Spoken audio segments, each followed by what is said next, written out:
on the train, did you wear ID tags?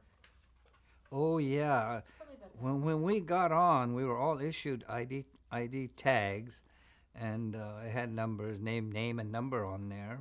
The family the family number is what was on the ID tags. What the tags look like? They were just like baggage tags. Um, And how are they attached to you? well, I think it had string on. We had to tie it onto part of our clothing. Did that bother you to have to be tagged?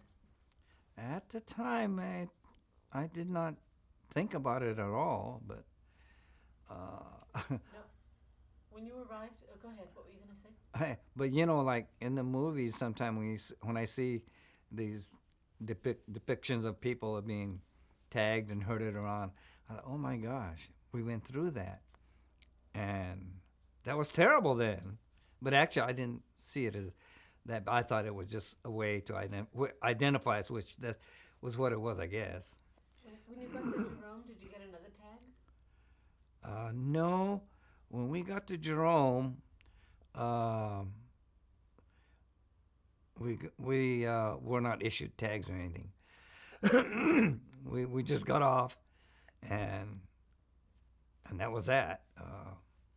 We were put into trucks and taken to our barracks where we would live.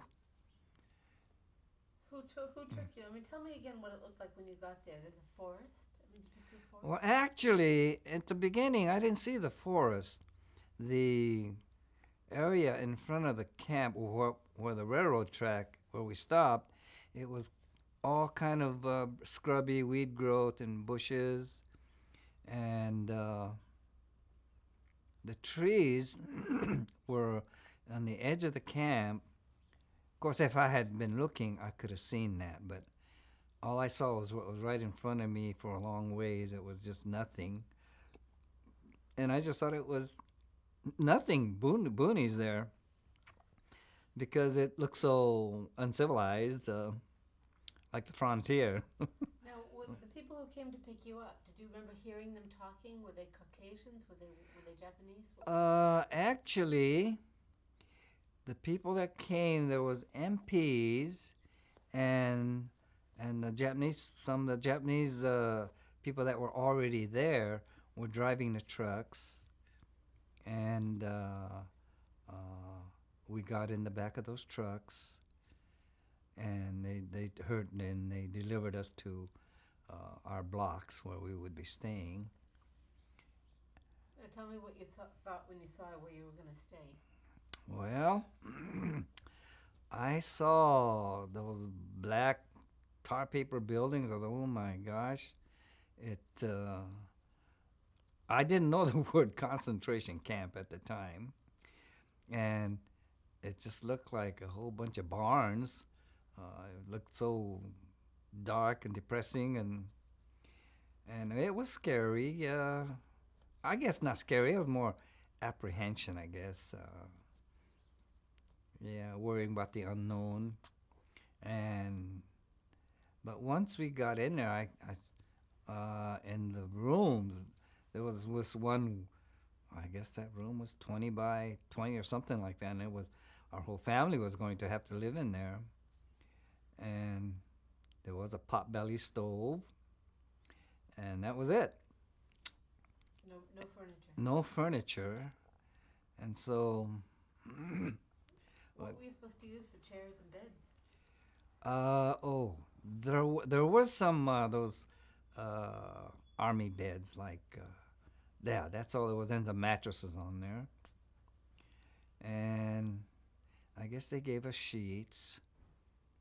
Yeah, the initial bedding I think, and we had there's like army blankets, and that was it. There was no tables, no nothing, and so my father and all the parents they went out. I don't know where they found wood and all that, but they made tables and made something to sit on, benches, and Now, some people have said that there were fights that broke out about the lumber because people had to scrounge and get lumber in order to make their furniture. Do you remember that at all? no, I don't know where my father went, but um, there was Just a. wait for this car to There's settle. a car Oh. just warming up. あのいやテーブルなんか作ったあの木どこへ取り行った？テーブルなん Like there in Arkansas, you said that you were really interested in the woods and that you had read some nature books. Can you tell me about that again? Okay, now before we left for camp, I know we used to have in school this library hour, and I always used to check out the Field and Stream magazines, and I was really interesting reading about all the birds and the hunting and the fishing, and our block, the block that I lived in, was right next to the forest. And so, even though there was a sentry tower and it was manned at the time, this was about 3 4 days after we got into our barracks. I met a friend, and we thought, well, we would sneak out into the forest. And here we were sneaking through the barbed wire, thinking, oh, he can't see us. But of course, they could see, but it was okay.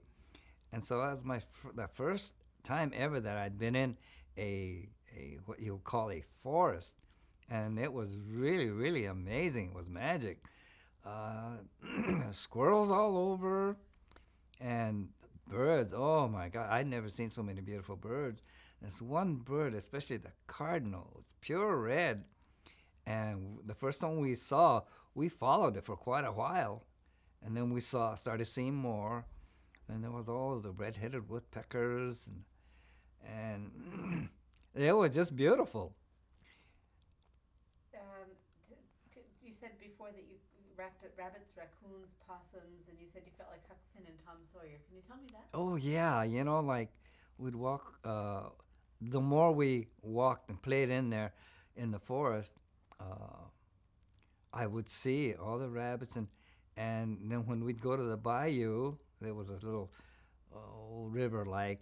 It wasn't very wide or very deep, but we'd we'd fashion together rafts out of old logs, and and it really felt like I was living the life of Tom Sawyer, and we would catch fish, and we'd see all those different turtles. I couldn't imagine that there were that many different turtles. Snapping turtles, sponge turtles, all those little kind of turtles they used to see at the dime store and that they used to sell.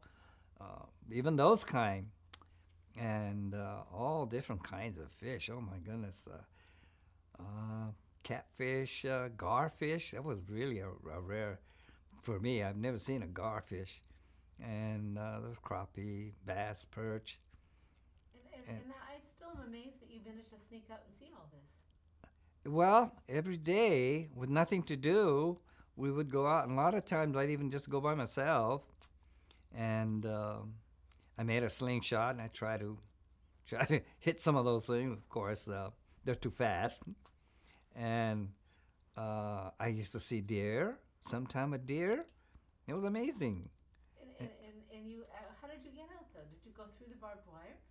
Yes, we just go sneak through the barbed wire, and What was the fence like? Tell me what the fence was okay, it had four strands. Some places had three, but they were about maybe 2 feet apart, or 18 inches, something like that.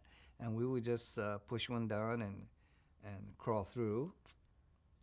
And but after they quit manning the towers, which I believe is only about a 2 to 3 week time, they quit manning the towers, and so we just kind of pushed all the wires down and we'd go through. And your parents didn't mind? Actually, the parents really didn't know I was doing all that. It was a different kind of life once we got into camp.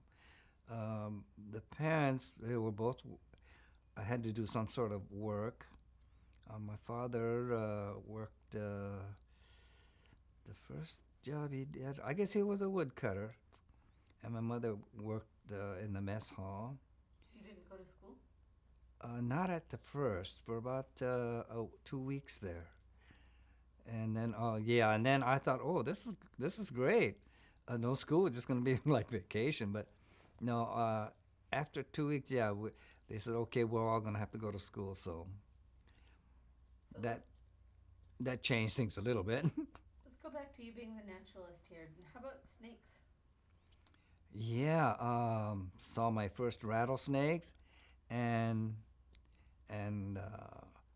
we'd heard that you could catch snakes with a forked stick, and so my friends and I we'd make fork sticks out of branches, and we caught rattlesnakes and water moccasins and all kinds of the harmless, the green grass snakes, the garter snakes. We used to play with those. How do you And catch a rattlesnake? you pin their head down, and then you get the string, shoestring or whatever string you have, and you tie them to the stick, and then you straighten them out, and you just kind of loop the string around them all the way. And I think the biggest one we caught was a little over 4 feet, but there were some that were in excess of 5 feet, and once you understand snakes, I guess it's not scary. And we were the first ones that caught a copperhead, and we used to take it to the the uh, the science teacher, the biology teacher, and he would tell us all about the snakes, and he was very familiar with snakes too. Was this a Caucasian teacher? Yeah, Mr. Reed, and he was from Little Rock or in that area. And Nobody ever said put those things down. well, he used to say we shouldn't be doing that, and not to kill them, but just leave them alone, and they won't hurt us. Water moccasins are terrible. Aren't they dangerous? Water moccasins can be very dangerous, yes, but they're pretty shy too. Actually, we used to fish in these brush piles in the bayou, and every now and then we would see them moving away, thinking. Sorry, we got Oh. airplane sound. So, So, like the water moccasins, they were really quite large, and they call them cottonmouths, and really their mouth inside is pure white. And we used to go swimming in the swamp over there, and maybe if there were a bunch of us, we'd make so much disturbance. Maybe about 10 feet away, a moccasin or a head would pop up, and they would be swimming away. And these are huge ones. It's a wonder none of us ever got bit. But I guess if you don't surprise them, or if you don't mess around with them, they'll leave you alone. So that we knew. So so yeah. tell me about when your friend Billy came to visit you one day. Well, okay, Billy Kramer, my friend, he talked me into this junior high school band, and that's how we became very close. He played the French horn, and he's taught me how to play. And when I went into Santa Anita, I was there about 6 months, and of that 6 months, 4 times he came on the streetcar from Hawthorne to visit me, brought comic books and candy bars. And then when I went to Jerome, we used to write to each other. And one day, out of the clear blue, it was about 6 or so, 7 months after we got in there, this security person from internal security came to our block and asked my mother where I was, and my mother immediately got very, very concerned and worried. Did I do something bad? Did I get hurt? But then she says, no, a friend from Hawthorne is here to visit your son, a friend named Billy Kramer. Oh my gosh! So I had just come back in from the woods then. I think it was time to eat. Anyway, I was told, oh, Billy Kramer is here. I thought, oh my gosh, I couldn't believe this. And that was really a happy moment for me. And he stayed about 10 days with us. And there was an empty room in the barrack, so he and I stayed in that room. And he ate in the mess hall, and he went on these on these walks into the forest with me. And oh my, we must have we this one day we must have gone 5 or 6 miles away from camp, and it was not really lost, but we were kind of lost. And coming back along an old canal road, there was a watermelon patch, and so we went in there and we ate watermelon. Then I heard somebody yelling something, so we ran back into the woods and we came back to camp. But everyone was really surprised, and a lot of my friends really was very happy for me that I had such a friend. And to this day, yeah, I really think I was really something. It was only, what was he, 14 or 15? And he was 13, 14. And his parents let him, by himself, come to Arkansas. But I believe he had a grandmother in Missouri. And someplace in Missouri, not too far. And he went there and then came to, and this was during war. And I don't know if he told anybody he was going to go visit his friend in a concentration camp, but it was really something.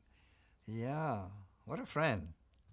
Yeah, so this is America. What a friend is, right? Yeah. How about friendship between people in Arkansas? Was there any contact between, now when on all these trips when you left the camp, did you ever see any white people or any black people From in Arkansas? in Arkansas? Yeah. Yeah, I'd see him. There was this little store we'd stop by sometime, but they never called us any names. They were all very, I wouldn't say overly friendly, but they were not unfriendly. Could you say it in a complete sentence of who they is? Just say it The people that ran the store, owned the store, and sometimes there would be some kids riding around the store, and they would just stare at us. I guess they were very curious, and we never did say much to them. I guess they lived near camp, so they must have known who we were, what we were, and I guess they must have wondered what we were doing out. But one of my friends did ask somebody there where was the creek, and they pointed out the area where we should go. But that was about the only time I came in close contact at all with. On the bayou, there was this one large pool, and there was a bridge across the bayou there. I guess it was a slough, they call it. And there was this black person in an old beat up truck, and he was stopped, so we just said hello to him. Funny that, no, he said hello to us first. That's right. And he said, "You want to see something?" And in the back of his truck, he had this humongous catfish. That thing must have been 20 pounds anyway, but we thought it was 40, 50 pounds, you know. But he said he caught that by hand. And I'd never heard, he said grabbing them, you know. But later on, I heard about this process where they call it grappling. They reach undercut banks, and they feel around with their hands, and they grab them with their hand. And this is how he caught this one. And this was the biggest catfish I'd ever seen. It was huge. Now, did you know about, like, had you had contact with black people before? No, never had. Never. None at all. Complete sentence. I never had any contact with any black person. As a matter of fact, the only time I saw them when we used to go through, take Main Street over here into Japantown, Little Tokyo, and I would see black people then. And there was this one black person in this grocery store called the Wonder Market where we used to go, and he had a shoe shine stand there, as I recall. Yeah, and That's here in California. yeah, that was here in Hawthorne, and yeah, he would say, "How you doing?" and say hello whenever we went by him. He was very friendly. So you were saying before that when you went out, if you saw somebody white, you often would put your head down and then like you kind of avoid each other, or? You mean in Arkansas? Actually, yeah, because we thought we were breaking the rules, sneaking out.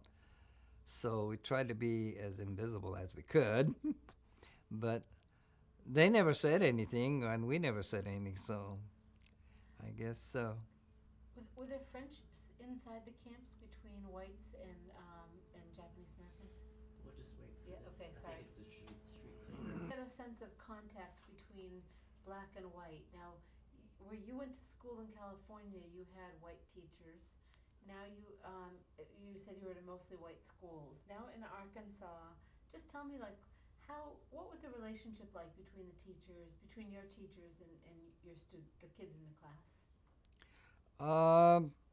All the teachers treated us quite well, although we, being smart Alex, we. Oops, hang on a second, kids. Walking across. Speaking of smart Alex, I'm just kidding. Okay. Okay, now some of us being smart Alex, we used to make fun of their southern drawl. Everything was y'all, do this and y'all, and and so yeah, it was kind of fun in that way. But they all treated us very well, and yeah, they were pretty well respected. Now tell me about saying the Pledge of Allegiance. What happened when you were asked to say that? How did you feel? Yeah, at the when school began, every morning we would have to do the Pledge of Allegiance, and even then, I think I really harbored this. What are they doing to me? I'm an American citizen. This great resentment inside. So it was very hard. I tried to say it, but it was very hard to say it. So I just did not say it. And that went on for maybe a couple of months before I even started mouthing the word and following along.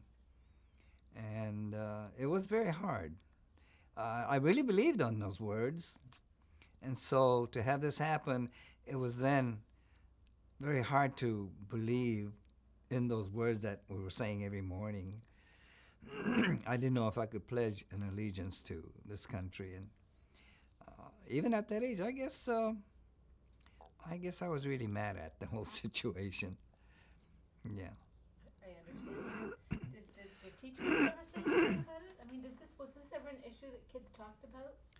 No one ever, and I never told anyone that I was not reciting the Pledge of Allegiance, and the teacher did not know. I always had my head down, and this was only in the first period, so. Sorry. Maybe I felt kind of guilty too, not saying that.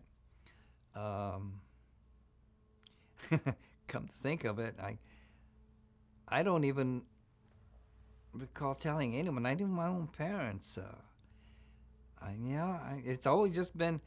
It's just been recently that I started talking about this. Oh. Saying something about not telling even your family about the pledge, not saying the pledge. I never told anyone about my not saying a Pledge of Allegiance, and it's just been recently that I guess at that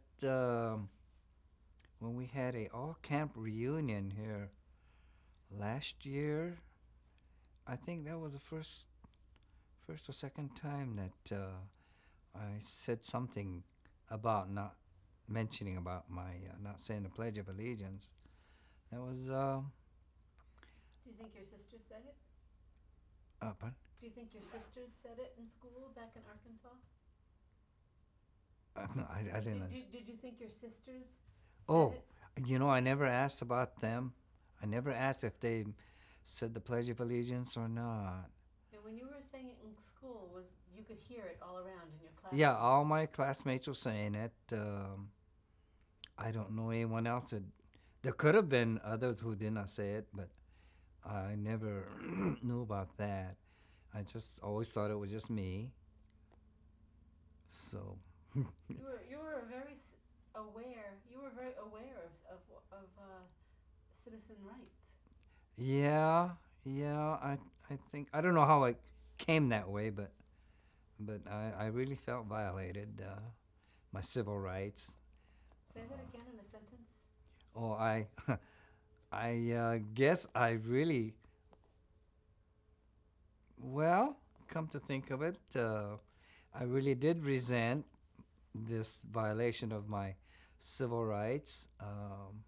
Although I didn't think of it as civil rights then, it was just my rights as an American citizen, and couldn't understand it. I was really hurt by it, but